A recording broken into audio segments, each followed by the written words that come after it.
Good morning सभी student को। अपने फिजिक्स में पढ़ रहे थे लेसन नंबर 4, जिसका आज का पार्ट होगा अपना 9 नंबर। पार्ट नंबर कौन सा है? पार्ट नंबर 4 का है पार्ट नंबर 9 नंबर। इसमें अपने आज 2 प्रश्न पढ़ेंगे। पहला क्वेश्चन अपना ये है, संधारित्रों का संयोजन क्यों किया जाता है? संधारित्रों को आपस में अपने क्यों जोड़ते हैं? तो प्रश्न बहुत ही आसान सा है, प्रश्न आप नोट कर लेंगे। संधारित्रों का संयोजन क्यों किया जाता है? अब क्यों का आंसर अपने लिखना है, किसी भी परिपथ में धारिता को बढ़ाने के लिए या कम करने के लिए संधारित्रों का संयोजन किया जाता है। और यह संयोजन होता है 2 प्रकार का। फर्स्ट है श्रेणी क्रम संयोजन और सेकंड होगा पार्श्व संयोजन या समांतर क्रम संयोजन। समांतर क्रम संयोजन बहुत ही आसान और इम्पोर्टेंट है। इसमें से न्यूमेरिकल आ सकता है या थ्योरी के अंदर पूरा क्वेश्चन ये भी आ सकता है। तो पहला प्रश्न कंप्लीट हुआ। प्रश्न क्या था? संधारित्रों का संयोजन क्यों किया जाता है और ये कितने प्रकार का हो सकता है, ये भी अपने ऐड कर सकते हैं। तो किसी परिपथ में धारिता को बढ़ाने के लिए या कम करने के लिए संधारित्रों का संयोजन किया जाता है। और यह संयोजन 2 प्रकार का होता है। कौन कौन सा? सीरीज श्रेणी क्रम संयोजन और दूसरा है पार्श्व संयोजन या समांतर क्रम संयोजन। पैरेलल में कैसे जुड़ेगा? अब अपने पास 2 बड़े प्रश्न हैं। फर्स्ट है श्रेणी क्रम संयोजन और दूसरा है समांतर क्रम संयोजन। तो इन दोनों में अपने को क्या करना है? तुल्य धारिता का व्यंजक व्युत्पन्न करना है। तो पहले अपने पढ़ेंगे श्रेणी क्रम संयोजन। श्रेणी क्रम संयोजन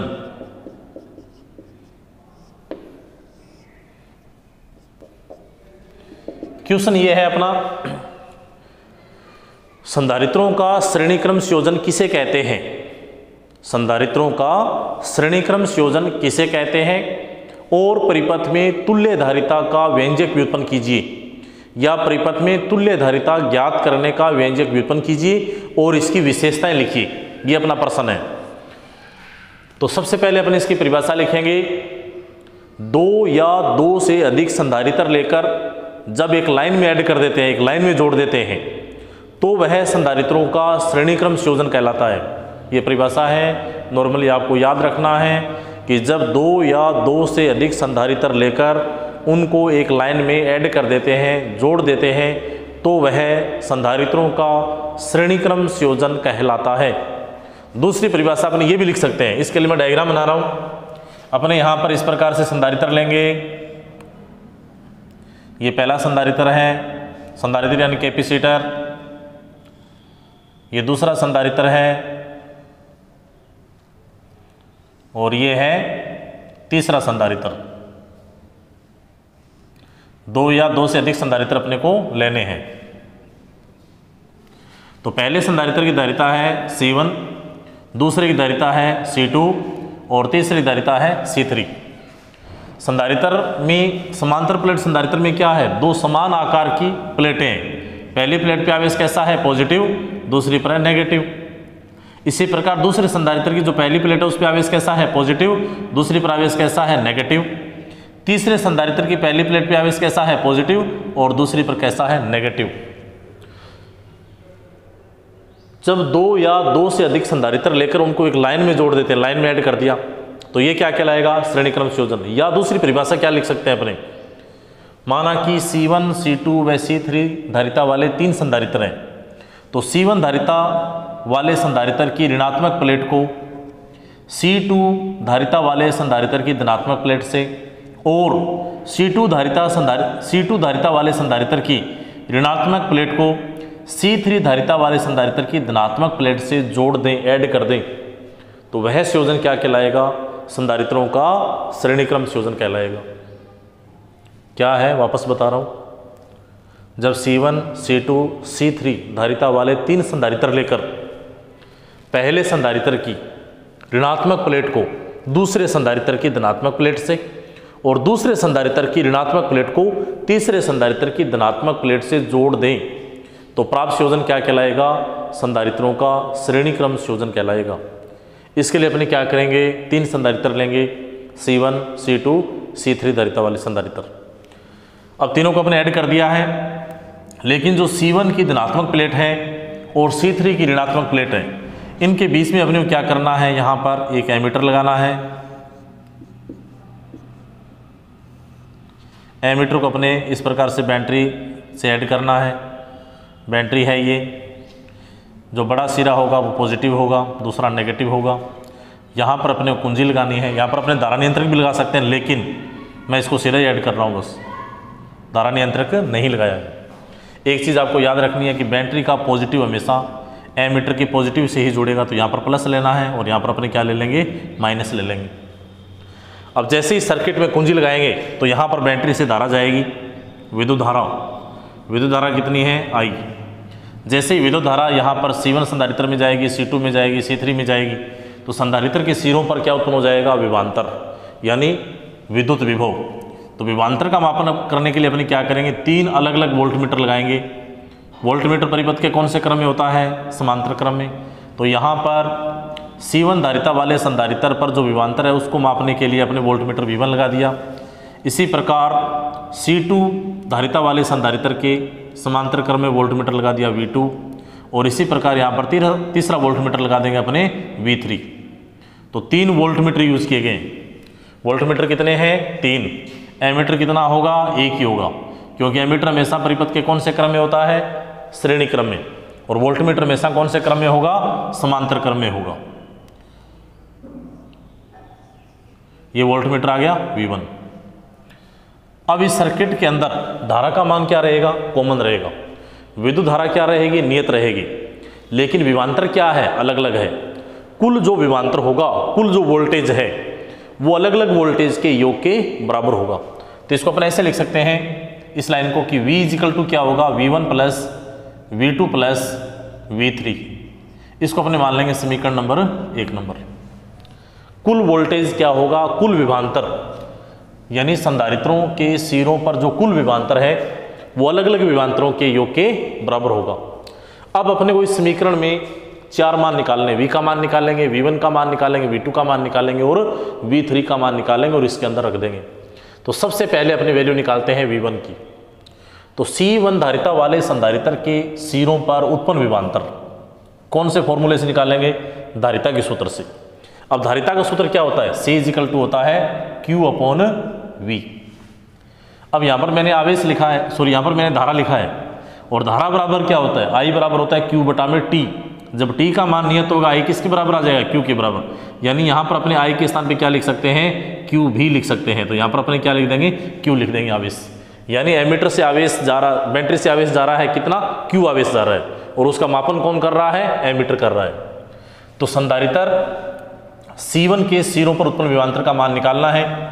तो यहाँ पर आ जाएगा 1, यहाँ पर आ जाएगा 1, लेकिन Q के साथ 1 या 2 नहीं आएगा। क्यों? क्योंकि Q यहाँ पर क्या है? नियत है। यहाँ से अपने वैल्यू निकालेंगे किसकी? V1 की। तो V1 इजिकल टू क्या आ जाएगा? Q बटा में C1, समीकरण नंबर 2 नंबर। इसी प्रकार C2 धारिता वाले संधारित्र के सिरों पर उत्पन्न विभवांतर, तो ये आ जाएगा C2 और C2 इजिकल टू Q बटा में V2, या इसको अपन लिखेंगे या V2 बराबर Q बटा में C2, समीकरण नंबर 3 नंबर। इसी प्रकार C3 धारिता वाले संधारित्र के सिरों पर उत्पन्न विभवांतर, धारिता के सूत्र से क्या आएगा? C3 इजिकल टू Q बटा में V3, या इसको अपन लिखेंगे V3 इजिकल टू Q बटा में C3, समीकरण नंबर 4 नंबर। समीकरण 4 के बाद में अपने को V का मान निकालना है। माना कि संधारित्रों की श्रेणी क्रम संयोजन में तुल्य धारिता CS है। तुल्य धारिता कितनी है? CS।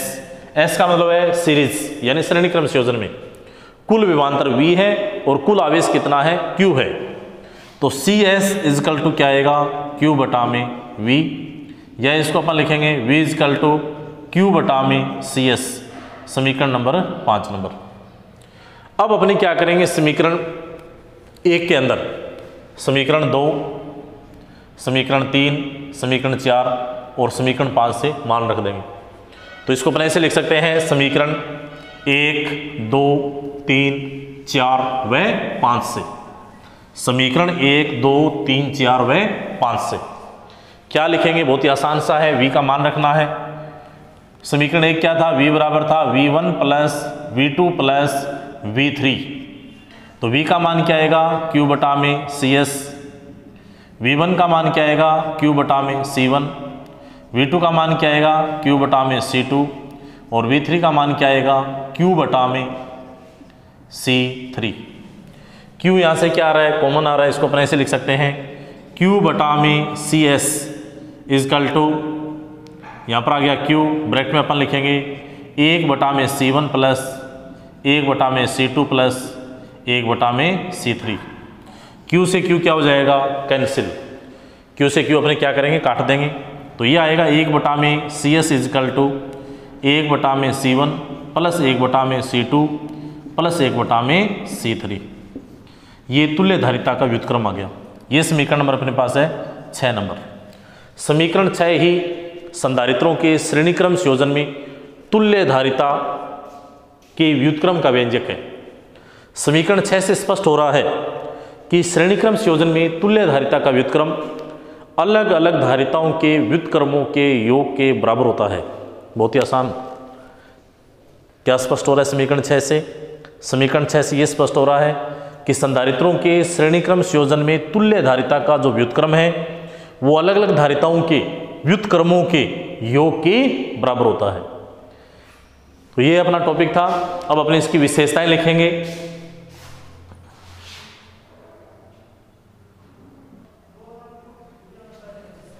अपने को यहाँ पे 4 विशेषताएं लिखनी है श्रेणीक्रम संयोजन की। तो श्रेणीक्रम संयोजन में जो पहली विशेषता है, पहली विशेषता ये कहती है कि संधारित्रों के श्रेणीक्रम संयोजन में प्रत्येक संधारित्र पर आवेश का मान नियत रहता है। यानी धारा का मान क्या रहता है? नियत रहता है। या ऐसे बोल सकते हैं आवेश का मान नियत रहता है। अपने से पूछा जाए कि आवेशों का अनुपात क्या होगा, तो इसको अपने से लिख सकते हैं Q1 अनुपात Q2 अनुपात Q3 इजकल टू, यह आएगा 1 अनुपात 1 अनुपात 1। नियत रहेगा इसलिए अनुपात क्या आ जाएगा? 1:1। 2 नंबर, संधारित्रों के श्रेणीक्रम संयोजन में, संधारित्रों के श्रेणीक्रम संयोजन में कुल विभवांतर अलग अलग विभवांतरों के योग के बराबर होता है। अर्थात इसको अपन क्या लिख सकते हैं? V बराबर V1 plus V2 plus V3। Second last 3 number है, बहुत ही आसान है विशेषताएं। संधारित्रों के श्रेणीक्रम संयोजन में तुल्य धारिता का व्युत्क्रम, इसका मतलब क्या है? सीरीज। तुल्य धारिता का व्युत्क्रम अलग अलग संधारित्रों की धारिताओं के व्युत्क्रमों के योग के बराबर होता है। बहुत ही आसान।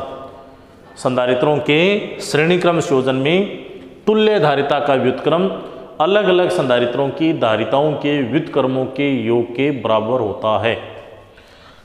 4 नंबर लास्ट, यदि कंडीशन है, इस पे प्रश्न बनेगा, इंपॉर्टेंट है 4 नंबर। यदि C धारिता वाले n संधारित्रों को, यदि C धारिता वाले n संधारित्रों को श्रेणीक्रम संयोजन में ऐड किया जाए, जोड़ा जाए, तो तुल्य धारिता का जो मान होगा वो एक संधारित्र की धारिता और संधारित्रों की संख्या के अनुपात के बराबर होगा।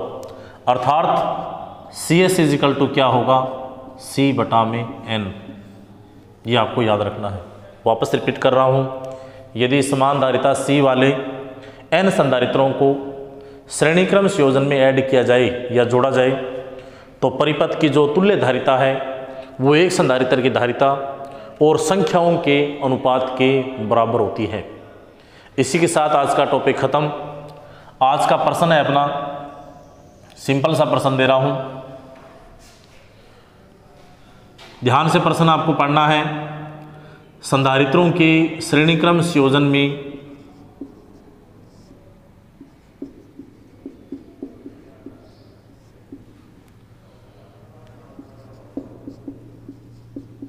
कौन सी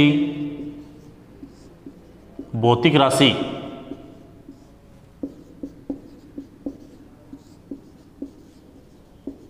नियत रहती है? संधारित्रों के श्रेणीक्रम संयोजन में कौन सी भौतिक राशि नियत रहती है? अब इसमें भौतिक राशियाँ देखो 3 आ रही है, आवेश आ रहा है, वोल्टेज आ रहा है और धारिता आ रही है। इन तीनों में से जो नियत है वो आपको आंसर देना है। अगर आवेश नियत है तो आपको लिखना है आवेश, अगर विद्युत विभव नियत है तो आप सीधा लिख सकते हो विभव, और धारिता है तो धारिता। अच्छा ढंग से वीडियो आपको देखना है 3 बार, उसके बाद में जो प्रश्न दिया है उसका आंसर लिखना है, कमेंट करना है, इसको याद करना है, लिखना है, आगे भी आपको शेयर करना है। जो बच्चे नहीं पढ़ रहे हैं आपके साथ वाले उनको आप बताएं। तो आज का टॉपिक यहीं पर अपने ख़त्म करते हैं। थैंक यू, धन्यवाद।